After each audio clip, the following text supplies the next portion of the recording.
Hey guys, I am Deepali Agarwal and welcome back to my YouTube channel for my scholars. So हम लोगों की channel पर चल रही है जावास्क्रिप्ट सीरीज और जिसमें हम लोग ऑलरेडी बहुत सारे टॉपिक्स कवर कर चुके हैं। अगर आप इंटरेस्टेड हैं तो आपको इन सभी का प्लेलिस्ट का लिंक आपको मिलेगा नीचे पिन कमेंट में। सो आज हम लोग पढ़ने वाले हैं स्विच स्टेटमेंट के बारे में कि आप लोग जावास्क्रिप्ट में स्विच स्टेटमेंट का कैसे यूज़ करेंगे। मैं आपको बता देती हूँ, अगर आपने सी में या जावा में स्विच स्टेटमेंट पढ़ा है तो आपको ये बहुत इजीली समझ में आने वाला है, क्योंकि बिल्कुल वैसा ही कुछ प्रोसेस यहाँ पर हम लोग यूज़ करेंगे। तो हमारे पास एक एग्जांपल मैं ले रही हूँ डायरेक्टली यहाँ पर। तो हम लोग क्या करने वाले हैं, यूज़र से कोई भी जो है एक इनपुट एंटर करवाएंगे और उस इनपुट के बेसिस पे हम लोग प्रिंट करवाएंगे कि कौन से डे की आप बात कर रहे हैं ऑफ द वीक। बहुत ही सिंपल सा प्रोग्राम है ये, ठीक है। तो सबसे पहले यूज़र से क्योंकि हमें इनपुट लेना है तो we will have to use the prompt function. तो हमने लिया एक variable a is equals to, क्योंकि हम लोग अभी बात कर रहे हैं किसकी, इंटीजर टाइप की इनपुट की, तो हम लोग पार्सेंट का यूज़ करेंगे एंड देन प्रॉम्प्ट फंक्शन का यूज़ करेंगे और यहाँ पर हम लोग देंगे एंटर चॉइस, या फिर आप कह सकते हो एंटर द डे नंबर, ठीक है, कि कौन सा डे वो प्रिंट करवाना चाहता है। अब इसको हम लोग पास करेंगे किसमें, स्विच स्टेटमेंट में।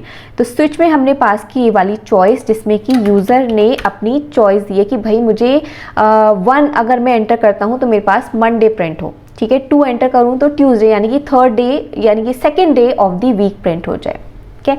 तो अब हमने यहाँ पर लगाया, सबसे पहले केस 1 की बात कर रहे हैं हम लोग, केस 1, ठीक है। इसमें केस जो है एक कीवर्ड है एंड जो 1 2 3 आप यहाँ पर लिखेंगे ये वेरिएबल्स हैं। आप मैं जैसे यहाँ पर इंटीजर टाइप का इनपुट ले रही हूँ, आप स्ट्रिंग ले सकते हैं, कैरेक्टर ले सकते हैं, वो भी मैं आपको यहाँ पर दिखाऊंगी अभी। तो केस 1 की बात कर रहे हैं, तो अगर भाई वो 1 एंटर करता है तो हम चाहते हैं कि document dot right Monday print हो जाए।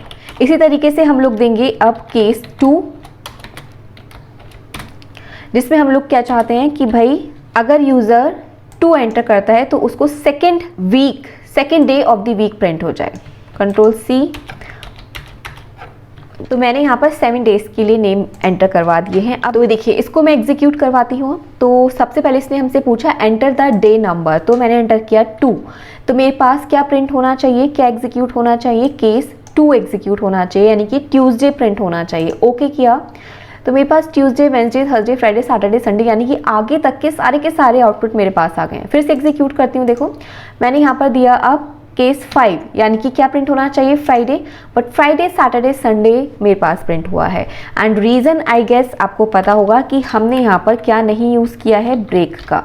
तो जब भी आप स्विच स्टेटमेंट यूज़ करते हैं तो आपको ब्रेक स्टेटमेंट का यूज़ करना होता है, ताकि जैसे हमारे पास हम केवल फ्राइडे प्रिंट करवाना चाहते थे लेकिन हमारे पास आगे तक के सारे जो आउटपुट थे वो प्रिंट हो गए हैं, ठीक है। तो हमें इसको क्योंकि ब्रेक करना है, इस वाले स्टेटमेंट को टर्मिनेट करवाना है, तो इसके लिए हमें यूज़ करना होगा ब्रेक स्टेटमेंट का, लाइक दिस। कंट्रोल S करती हूँ, फिर से एग्जीक्यूट करती हूँ। मैंने एंटर किया 2, तो आउटपुट में मेरे पास क्या आना चाहिए, केस 2 एग्जीक्यूट होना चाहिए, यानी ट्यूसडे आना चाहिए। तो अब देखिए मेरे पास सिर्फ ट्यूसडे आया है, ठीक है।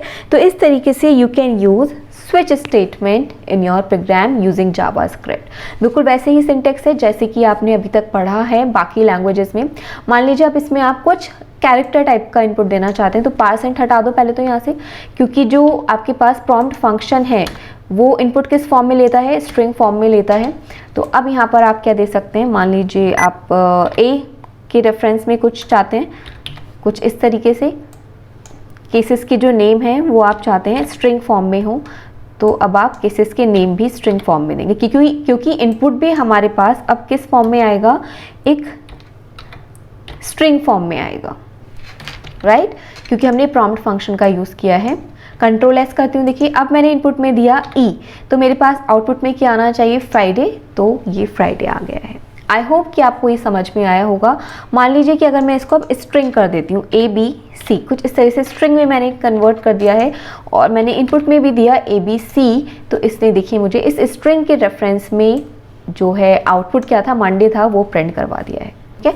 तो देखो भाई ध्यान रखो, जो प्रॉम्प्ट फंक्शन है वो क्या करता है, यूज़र जो भी वैल्यू एंटर करेगा उसको कन्वर्ट कर देता है स्ट्रिंग में। तो अब क्योंकि हमने ये चीज़ देखी थी कि जो जावा स्क्रिप्ट में स्ट्रिंग होती है आप उसको विद इन देखिए डबल कोट्स में लिखेंगे, सिंगल कोट में लिखेंगे that is also a string, और अगर आप इसको इस तरीके से लिखेंगे तो इट्स ऑल्सो अ स्ट्रिंग। ठीक है, तो इस चीज़ का ध्यान रखना है आपको। और अब आप केसेस में पूरा एक नेम दे सकते हैं या फिर आप चाहें तो सिंगल अल्फ़ाबेट भी दे सकते हैं, ये दोनों ही कंसिडर किए जाते हैं as a string in case of JavaScript. I hope कि आपको ये समझ में आया होगा। एक और हम एग्जाम्पल लेते हैं इसका।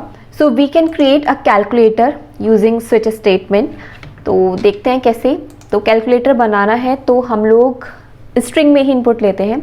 स्ट्रिंग में इनपुट लिया, अब हम लोग चाहते हैं कि जब यूज़र प्लस एंटर करे तो हमारे पास क्या हो, दो नंबर्स का एडिशन हो जाए। ठीक है, तो वो दोनों नंबर्स हम लोग यहाँ पर यूज़र से ले लेते हैं सबसे पहले। तो यहाँ पर यूज़र से मैंने बी एंड सी की वैल्यू को एंटर करवाया है। अब यहाँ पर हम लोग क्या करेंगे, अगर यूज़र प्लस एंटर करता है यानी कि वो एडिशन फाइंड आउट करना चाहता है उन दोनों नंबर्स का, तो what we will do, we will just add these two numbers और फिर इसको हम लोग जस्ट प्रिंट करवा देंगे। तो आप डायरेक्टली यहाँ से भी प्रिंट करवा सकते हो इसको, या फिर थर्ड एक वेरिएबल लेके उसमें इनका जो भी स्टोर होगा रिजल्ट वो स्टोर करवा के उसको प्रिंट करवा सकते हो। मैं आपको दोनों ही तरीके दिखाऊंगी। देखो हमने लिखा document dot write addition as, तो कुछ इस तरीके से आप इसको प्रिंट करवा सकते हैं। इसी तरीके से अगर यूज़र माइनस एंटर करवाता है कुछ इस तरीके से कर सकते हैं। एक और क्या तरीका है आपका कैलकुलेट करने का कि आप एक वेरिएबल ले लें where d is equals to b upon c and then यहाँ पर आप इसका d को प्रिंट करवा सकते हैं। तो हमने लिखा डिवीजन इज व्हाट, किस में है हमारे पास डिवीजन, d में है, d लाइक दिस। तो दोनों ही तरीके आप यूज़ कर सकते हो। और एक चीज़ और यहाँ पर आप डिफ़ॉल्ट केस का भी यूज़ करेंगे, ये टोटली आपका ऑप्शनल होता है डिफ़ॉल्ट। यहाँ पर अब आप प्रिंट करवा सकते हैं document dot right wrong choice, जैसे हम लोग आज तक करवाते आए हैं स्विच केस में, just like that. Enter the operator हमारे पास आया है तो हमने एंटर किया प्लस, ओके। इसने फिर पूछा एंटर फर्स्ट नंबर, हमने दिया 12, एंटर सेकेंड नंबर, फिर से 12, तो हमने प्लस किया था तो हमारे पास 24 आना चाहिए तो था, तो देखिए आगे हमारे पास एडिशन इज 24। इसने बेसिकली क्या किया, देखिए आपने जो यहाँ पर एंटर किया था ऑपरेटर प्लस वो पास किया गया यहाँ पर, और इसके रेफरेंस में कौन सा केस है, दिस वन। तो इसने एडिशन इज b प्लस सी कर दिया यानी 24 कर दिया एंड देन ब्रेक कर गया, और आपके पास आउटपुट में क्या आ गया, एडिशन इज 24। एक बार और मैं आपको एग्जीक्यूट करके दिखाती हूँ। एंटर द ऑपरेटर मैंने किया डिवीजन, उसके बाद एंटर फर्स्ट नंबर किया मैंने 12, सेकंड नंबर किया 2, ओके, डिवीजन इज 6। अब देखिए मैं कोई रॉन्ग चॉइस डालती हूँ तो मैंने एक ऑपरेटर डाला डॉलर, तो डॉलर के लिए यहाँ पर मैंने कोई भी केस नहीं लगाया है। तो देखिए हमारे पास क्या आउटपुट में आएगा, मैंने दोनों ही वैल्यूज़ दी और हमारे पास आउटपुट में क्या गया है, रॉन्ग चॉइस। चॉइस की स्पेलिंग गलत है, वो अपने आप सही कर लेना। तो जब भी आप कोई ऐसी चॉइस देते हैं, ऐसी कोई भी वैल्यू देते हैं जो कि आपके पास यहाँ पर केसेस में नहीं लिखी गई है, तो उस केस में डिफ़ॉल्ट केस एग्जीक्यूट होता है।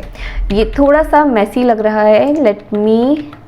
तो आप कुछ इस तरीके से अपने स्विच केस के प्रोग्राम को लिख सकते हैं। आई होप कि आपको ये समझ में आया होगा। कोई भी कन्फ्यूजन है तो let me know in comment section. जो भी प्रॉब्लम होगी मैं कोशिश करूँगी कि आपको उसका रिप्लाई कर सकूँ। अब हम लोग मिलते हैं नेक्स्ट वीडियो में विद द नेक्स्ट टॉपिक। तब तक के लिए टाटा।